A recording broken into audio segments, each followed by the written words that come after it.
Welcome back, everyone, to another reaction video. Well, it's late October, and that means that we're coming up on Halloween. I know for my youngest, it's actually one of his favorite holidays. He loves dressing up. He loves getting into the spirit of all of that and going around and getting a whole lot of candy. So with that in mind, we're going to go back to Chat History, who's now closing in on 500,000 subscribers, which I think is awesome. Definitely a channel that's been inspired by Salmonella Academy, like several channels have, and I think he does a good job with it. This is truly creepy moments in human history. As we dive into this one, the link is in the description, but I also want to let you know about a couple of other links. One is the link in the description of every video to my channel VTH Extra, where there's a new video up today about 90s nostalgia that I thought was a lot of fun if you're a child of the 90s like I am. I was a teenager in the 90s anyway and into my early 20s. Check that out. I think you'll enjoy it, as well as I'll put in the pinned comment my playlist to the other reactions to Chat History that I've done. If you want to check out those other videos, that's a great place to do it. Let's dive into this one. And before I forget, I do want to thank Adam in Toronto, Canada, for signing up as one of our latest patrons over on Patreon. Thank you so much for your support, Adam. Could not do this without you. Welcome, foolish mortals, to my AI-generated haunted house. It's that time of year again. Spooky, scary times. Assuming you're watching this in October, that is. And what better way to get into the Halloween spirit than to learn about some creepy things in history, so here's some creepy things in history. As a warning, there's going to be some disturbing content, so don't blame me if you or your 2-month-old withering fetus of a daughter get spooked by this. Enjoy. That was pretty creepy. And let's face it, isn't most of history creepy in some way or another? I mean, think about some of the things that we really get into and that we really find fascinating. I think we all have things that we would say other people might find creepy. The invention of photography has revolutionized the way that we remember key moments in our lives. The innocence of childhood, a first love, a favorite pet. But how about our dearly departed? Post-mortem photography started gaining popularity in the late 1800s as a way to memorialize those who recently kicked the bucket. The practice was sought after as a cheap alternative to commissioning a mourning portrait, which served the same purpose. Typically, the stiff subject would be positioned in the last sleep pose, which just looks like you caught them dozing off during a football game. More ambitious people tended to... I was going to say, I've seen photos, like you saw one, I think you showed earlier, where they had the thing like goes around their neck and actually holds them up, and a lot of times these were when they would do family portraits, so maybe a young child died, which was very, very common. Even after the advent of photography in the middle 19th century, and they wanted to get a whole family portrait because they never got a chance to get one while the child was alive. Take the let's pretend they're still alive route and would pose with their late family members. Take a guess which one here is no longer amongst the living. Yeah, but honestly, this to me is a little more unusual, this particular photo, and this one's a little later. This is closer to like 1900 time period. But I've not seen many like this, but the ones where they've got them propped up and among the rest of the family are much more common. Time's up. How'd you do? The correct answer is none of them. Did you really think that I'd show an image of a dead person in this economy? You disgust me. Nowadays, the market for post-mortem photography has flatlined, but I imagine that some influencers today would want to monetize themselves even as they escape this mortal coil. Now, here's the thing about that. There's a number of reasons for that. Obviously, sensibilities have changed, but also, we are at a time period now where photography is everywhere. I mean, everybody's got a camera on their phone now, but even 30, 40 years ago when people had film cameras and that was the way to take a picture, it was common enough and inexpensive enough that you had plenty of photos of your loved one while they were alive, even if they died fairly young, to where that wasn't a necessity. Whereas back then, a lot of times there were no existing photos of that person, so that was the only one they were going to have. But I'm curious to know how many of you, in looking through old pictures in your family, even back to like the 1950s, have found photos of some family member lying in a casket at their calling hours. Definitely have seen those myself. I think a lot of families still did that sort of thing, so let me know.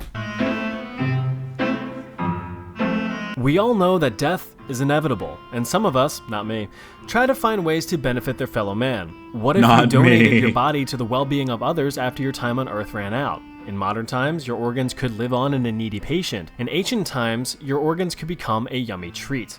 Records from ancient Chinese and Middle Eastern times discuss the concept of a mellified man. This was the process in which a willing person would have their remains preserved in honey for medicinal consumption. It was discovered that natural, unprocessed honey served as a rather effective and tasty embalming agent. Thanks to honey's natural antibacterial properties, it was able to preserve bodies far longer than other resources at the time.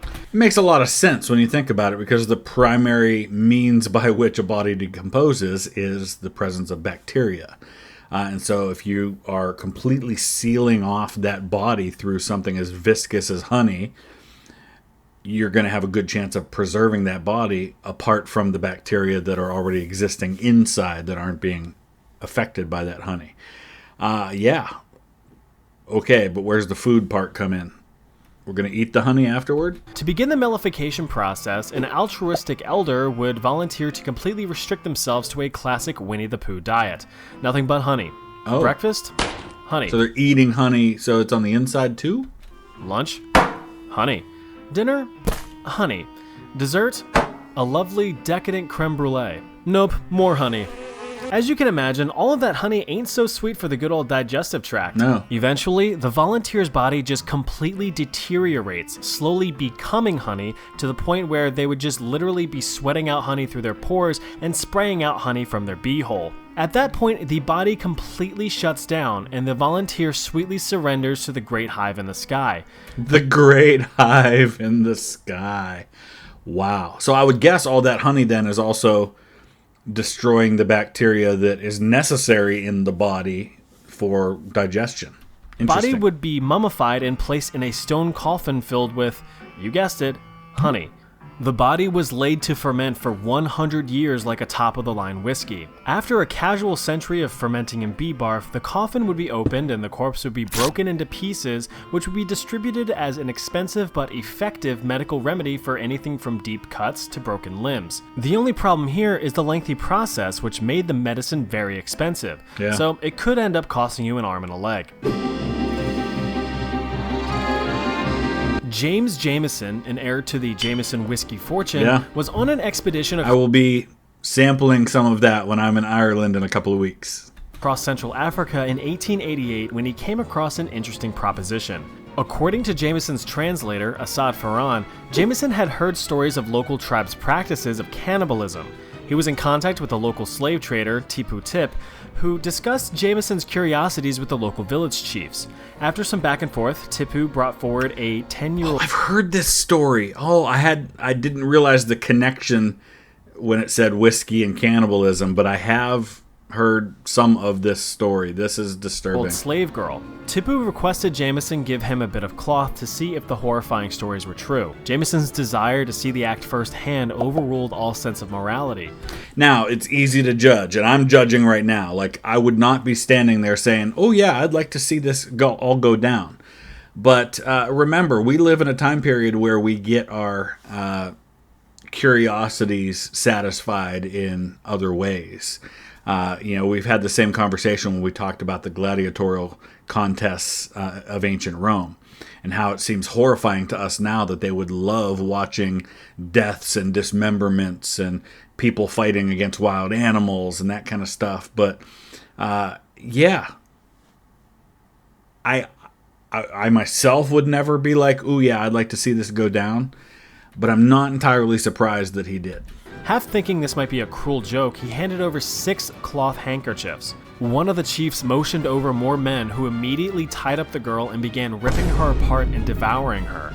Jameson, morbidly fascinated, did not let the opportunity go to waste and began sketching out the scene in his notebook. Nothing was left of the girl, who reportedly never made a sound during her consumption. After the incident, Jameson knew he royally fudged up since he now had a witness. Assad was all... and reported the event to the public, which Jameson quickly denied to save his and his family's reputation. All right, we're going to look at this a little deeper. So, it says here, Jameson expressed to Tipu's interpreter curiosity to witness cannibalism. He had better purchase a slave. Jameson asked the price. Oh, so Jameson paid for the slave that was cannibalized. Maybe I missed that part. Returned a few minutes afterward with a 10-year-old girl. The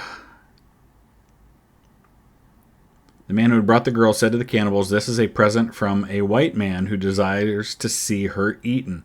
So this is not him just being an innocent bystander. He actively made this happen.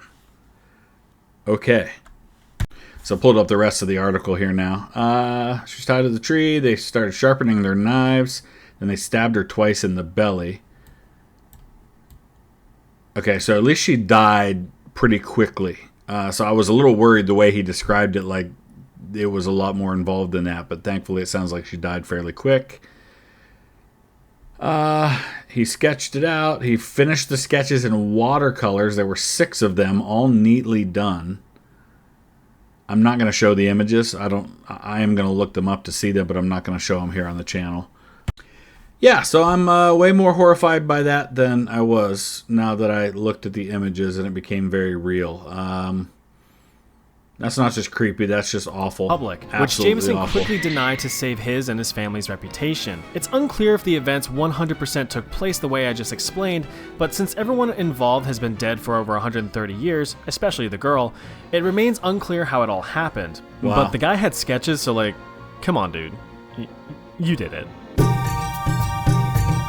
This happens a lot. Things were all out of whack in Italy around the 9th century. Kingdoms were falling, emperors were rising, pizza hadn't been invented yet, the whole place was a political shit show, and religion surely didn't help in calming things down.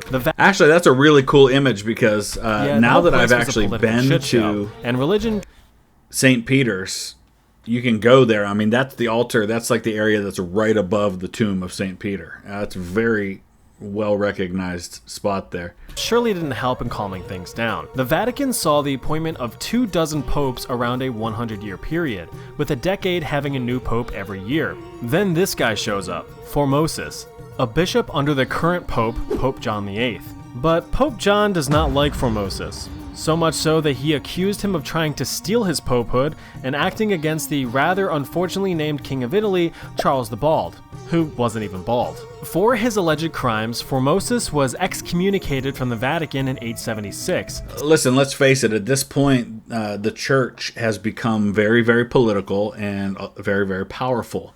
They're linking their power to the state power of the different governments, not really governments the way we understand them today, the different monarchs and rulers, and especially in Italy where most of the popes are coming from. And so they're coming from these powerful families and they have these powerful connections, and it all becomes like religion secondary to their involvement in all this political power play stuff. 6 years later, everything was a-okay since Pope John VIII left the Vatican on account of him dying.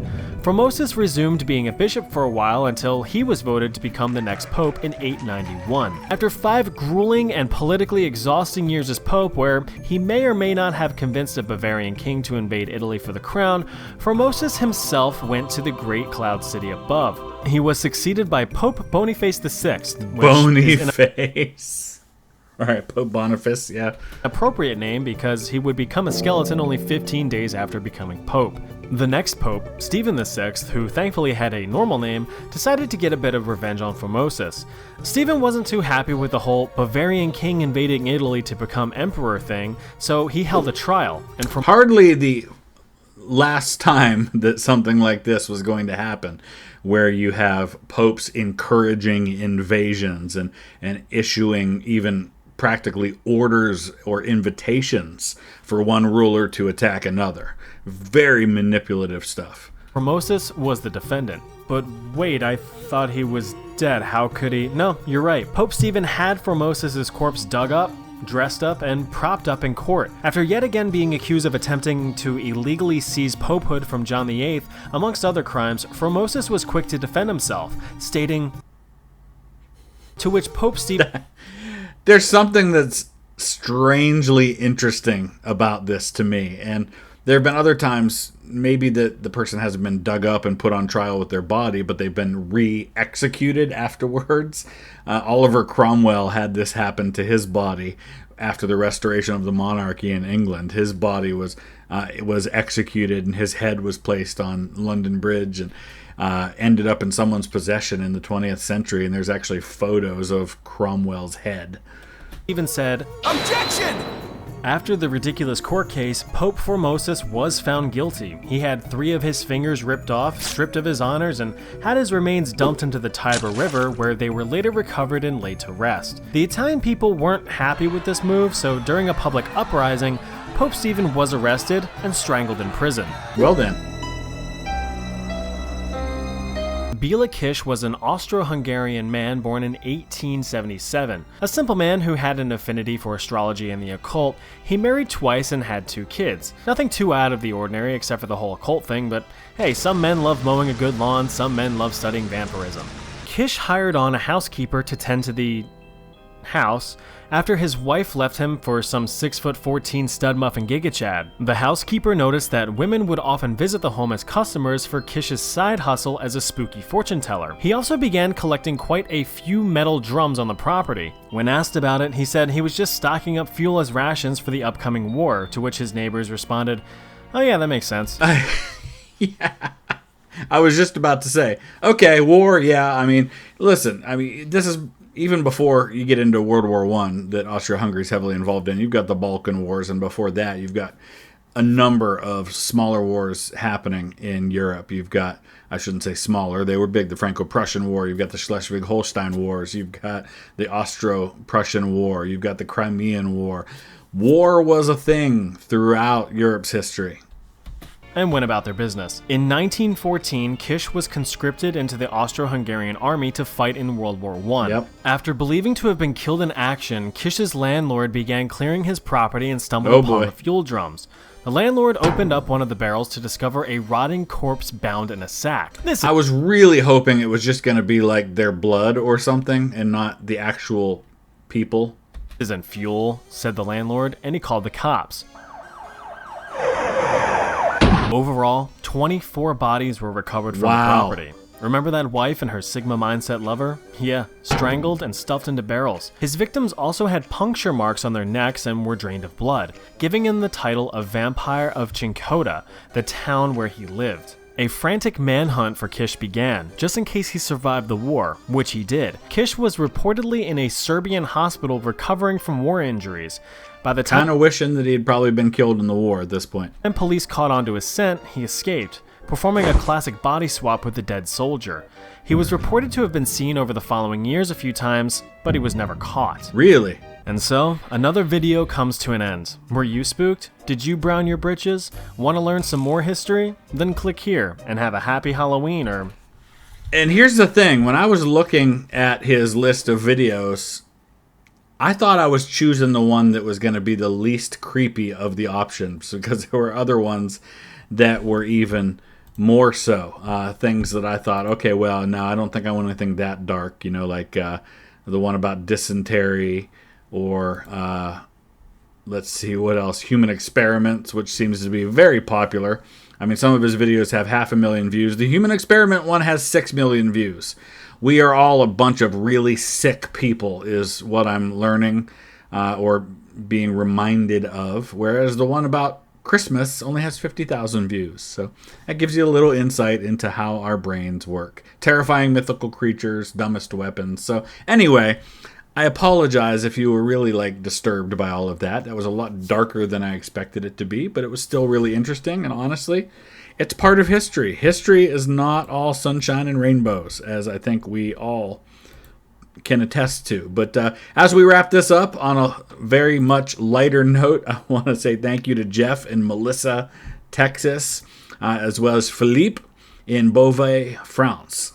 Thank you both so much. Did I say France? France. France to you. In Beauvais, France. Thank you, Philippe, for your support.